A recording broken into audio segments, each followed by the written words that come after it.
Parang boses niya ito. Dilim lang, hindi parang dilim.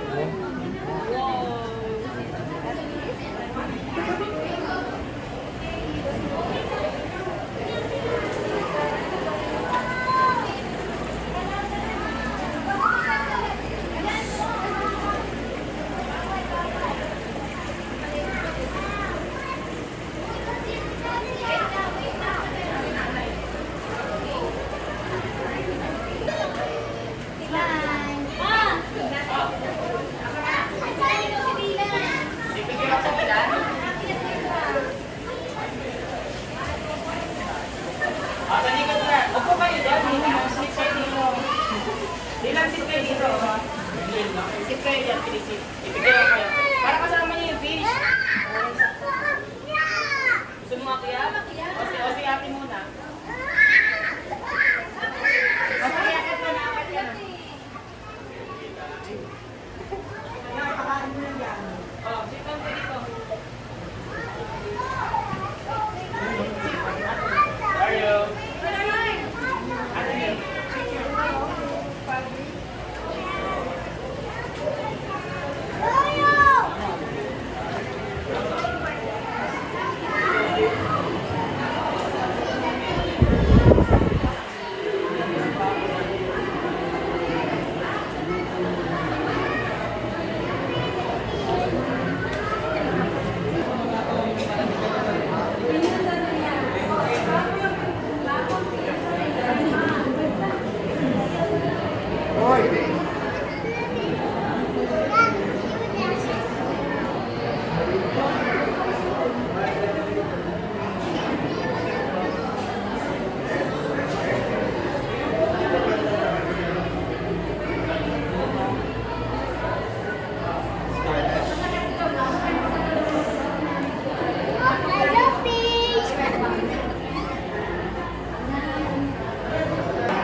I don't know.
want the big fish?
Right and Kirby, oh. This one, oh.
Sa'yo, kumakain sa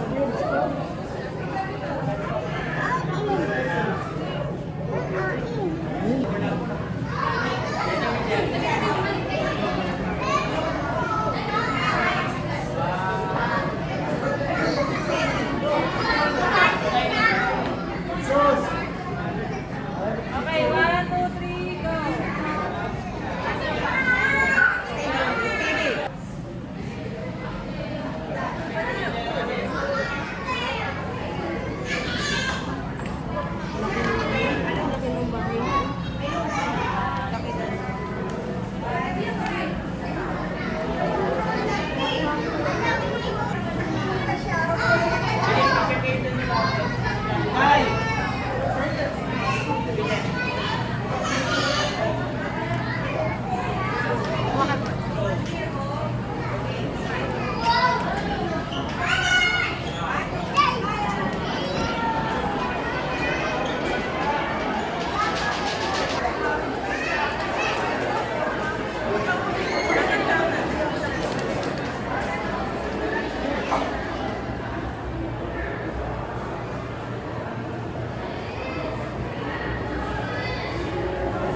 go.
Superman, kita Superman.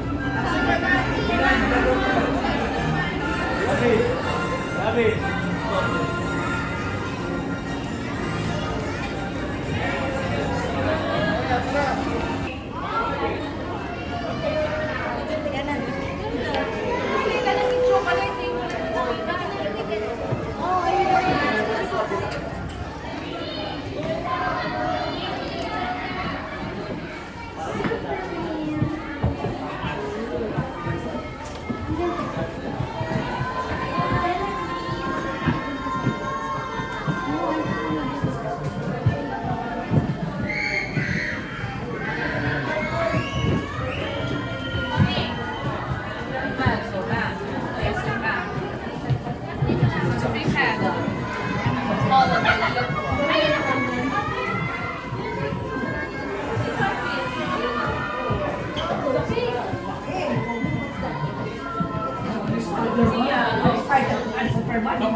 Labi!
and welcome to Manila Ocean Park All-Star Bird Show with me, Trainer Rochelle.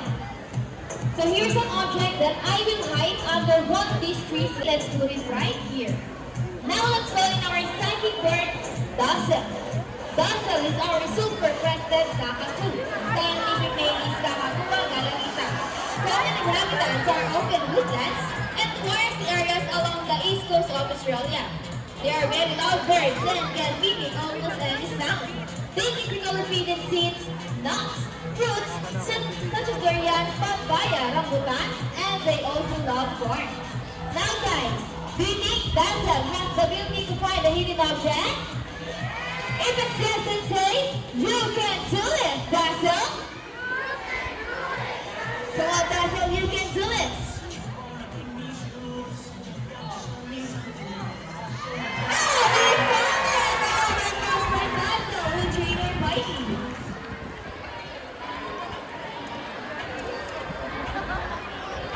Now, our next featured bird is just like any married couples.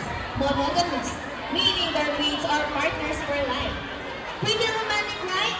But as any couple will access in a relationship, there will always be battles. Meet Sassy and Rocky, our beautiful pair of green wing macaw. And today, they will battle out to see who's the best in basketball game. But before we start this battle, I'll be dividing you into two groups. All the girls will cheer for Sassy. Come on, girls, let's cheer for Sassy. Sassy, Sassy. Wow, all one for the boys. So let's cheer for Rocky. Rocky, Rocky. All right, girls ready? Trainers ready? Set, go. Here's Sassy first ball. Follow by Sassy. Second ball for Rocky. And Rocky. So, Trainer April, you lose this time. What can you say about that? Okay, we want another race. She wants another race, Trainer Jerry. Are you sure about that? Do you want Sassy to lose again? This time, I guarantee you that Sassy will win. So what race do you have in mind? I'm thinking about the ring race. What is the ring race? The first bird who can drop 3 rings into the pole, the fastest is the winner. That is the ring race. So the ring race it shall be. Remember guys that boys already 1 point. So girls, let's cheer for Sassy to win this time. We'll be doing this again, this time our ring race. Ready, set, go! First one, first one. All right, what's happening? Something big at the clears at the same time. My flower is gone. And the winner is Sassy. What happened? Trainer Johnny, 3 rings at the same time. Hey, you guys cheated! Oh, you cheated?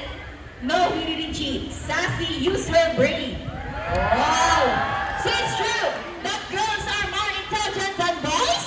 A round of applause for Sassy and Rocky with Trainer Jerry and Trainer April.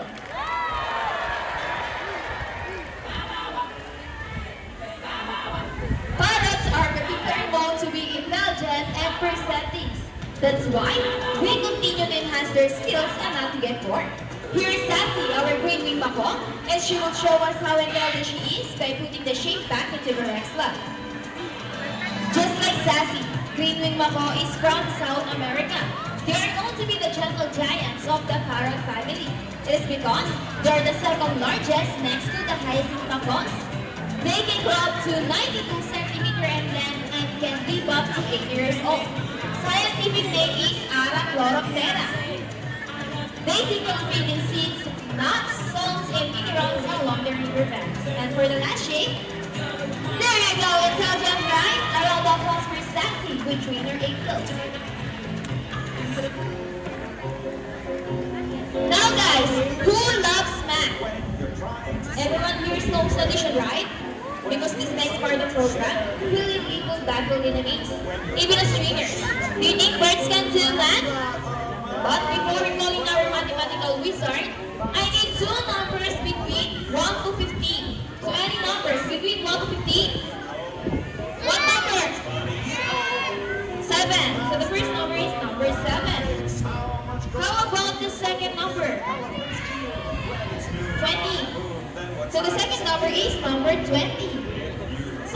position is 7 plus 20. But before we call in our mathematical wizard, trainer Mark will shuffle the numbers. When you choose how much postage to use, when you know what's the chance it will snow, when you Now let's call in our and you end up in debt, or try Rocky. Wow, what a beautiful entrance. Is Rocky ready?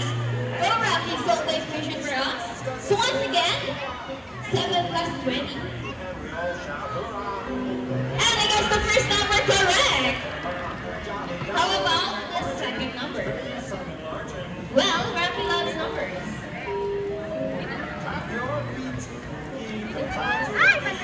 And I guess the number 7. So 7 plus 20 equals to 27. A round of applause for Rocky between your mark.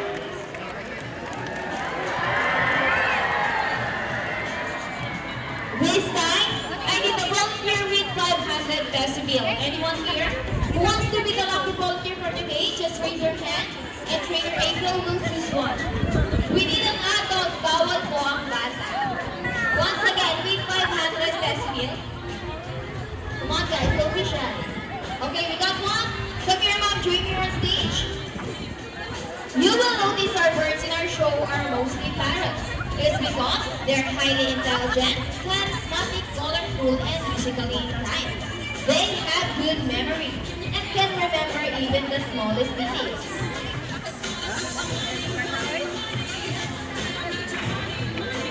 Here comes the first stage. Hello, good afternoon. Welcome to Manila Ocean Park. First off, what is your name? What a round of applause for Miss Janine. Can I have your money? Oh, 1,000. Please follow me. All you have to do is stand right here. Facing this way and extend your left arm just like this. And I will put your money between your fingers. So ma'am, do you know what will happen next? Any idea? No. Now let's call in our money word body. Body flies over. Oh, he gets the money and flies back. And I think Body will don't take the money. Another Mr. Banner. Wow, I have a question. Did you know that Manila Ocean Park is also a rescue center for birds? No. Well, now you know your mother will go a long way and we're very grateful. Thank you so much. You may now back your seat and enjoy the rest of the show. So back. How about 2,000 decibel this time? Wala na? Miss Janine, are you okay? You sure? Yeah, she looks so sad. Wow, we're just kidding. It's a part of the show. Please come back here in front. Please come back here in front. And we will give your money back. Okay, Mom, Buddy says something. Before Buddy gives your money back, he wants to give you a kiss. Is that okay? Okay, all you have to do is stand right here. Look at your camera and offer your cheek. Look at your camera. Nice, one more.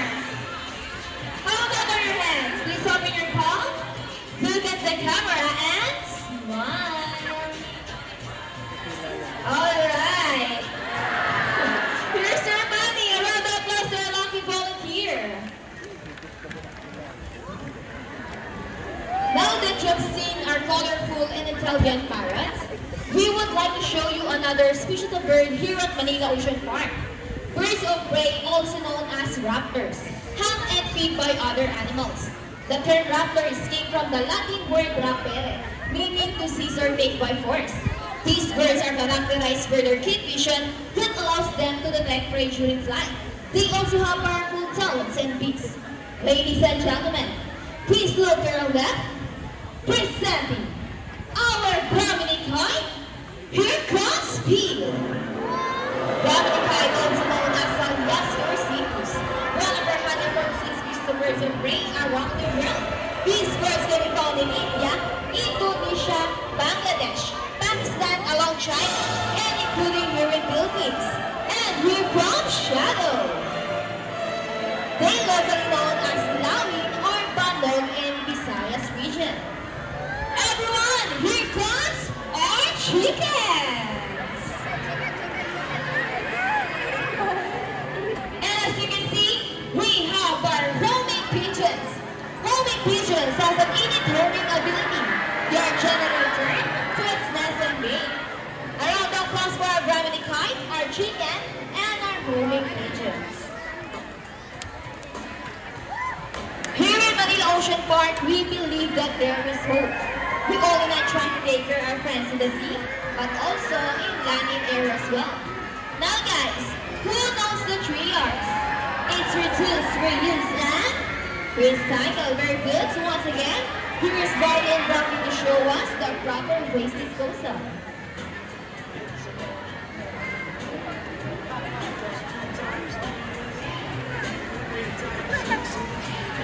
Very good. Easy, right? If the words can do it, so can we. Ladies and gentlemen, we hope you enjoy our show. Are the cars spectacular? Well, in our own way, no matter how the small efforts, let's take action in saving them from exploitation or even extinction. Let's do our part in saving the world. Because remember, this is the only home we've got. Now, let me present to you the birds and the trainers who made the show possible. Trainer April with Shadow. Trainer Mikey with Body. Trainer David with Rocky. Trainer Jeric with Speed. And once again, I'm Trainer Rochelle. Thank you and goodbye. By the way guys, please remain in your seat because we still have a Sea Lion show. And guys, please do not cross the yellow line. Thank you.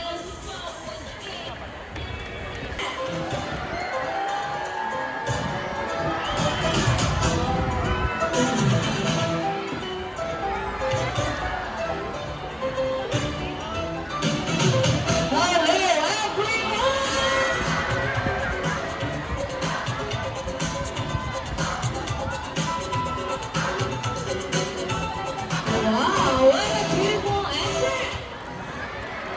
Good day everyone and welcome to Aquatica. By the way, I'm trainer Mikey and I'd like you to meet my friends together with the trainers one at a time. On your left side is the eldest female South American sunlight that we have here.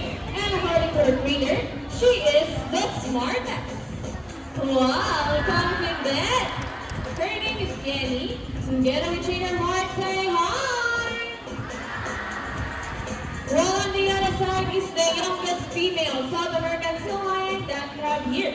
And according to her trainer, she is the cutest. What a big shy girl! Her name is Ira. Together with trainer Jeremy, say hello! Now let's continue. So guys, do you have any idea why they compete or whether with the marine mammals? Any idea do they have feathers? Well, let's ask them. Hey ladies, do you have feathers? The answer is no. It's actually because of their front flippers, which are shaped like a bird's wing. See those? The term pinnipeds may also be translated as wing-footed, since their flippers do look somewhat like wings. In fact, they appear to be flying underwater as they swim from place to place, right ladies? And did you know they are often mistaken as seals because they look very much alike? But some differences between a seal and a sea lion is the fact that they have bigger brown flippers. And they also serve their back flippers, something seals cannot do. As a result, they can walk upright while on that. And that's a fine demonstration. How about the round of applause for Yemi and Aya? And guys, you know what? They have this long and flexible neck. How flexible? We'll check this out. So flexible, right? Another round of applause. There's one friends. As you can see, their body is covered with a thick coat of short coarse hair. And their whiskers help the sea lion's sense of touch. They contain nerve fibers, which make them sensitive. Nice smile. Hey! They also use their whiskers vibration from the water. They have small external ears, give them a good sense of hearing, both above and below the water surface. Sea lions, like marine mammals, can see both above and underwater. They have a keen eyesight, but no color vision. In the water, they inhabit waters close to shores, block rock cliffs with tide pools, and have a preference for rocky beaches. They have excellent climb abilities, which can easily scale rocky cliffs. Check this out. Truly strong bronze livers. Now let's talk about their swimming abilities, and let's start with Ira, the cutest. Sea lions can generally cruise around 11 miles per hour using the rowing movements of their front flippers, while their back flippers are stretched out behind their bodies, functioning as rudders for steering. And that is their normal swim. Nice and easy. Thanks so much, hi, Derek. When chasing their prey or escaping from predators, they can achieve a burst without 225 miles per hour. Wow, look at that. That's so fast. Oh, that's for Yeti. That's smartness. Nice ride. And another one. She deserves it. Okay, this one. Would you like to see a dance number from a Silhouette Prince? Hey guys, where's the energy? Would you like to see them dance? More music, maestro.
Trainers. We all hope you enjoyed spending your afternoon here at the Guatemala New Conference on Oregon's Alliance, Yenny and Ira.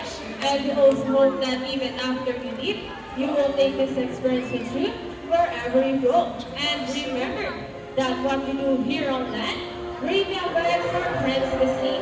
Sea lions, like animal mammals, cannot survive in a trashful environment. So, let's keep our surroundings clean. Aside from pollution, there are many other threats to their survival all over the world, such as climate change and illegal hunting. You can learn more about this inside our oceanarium.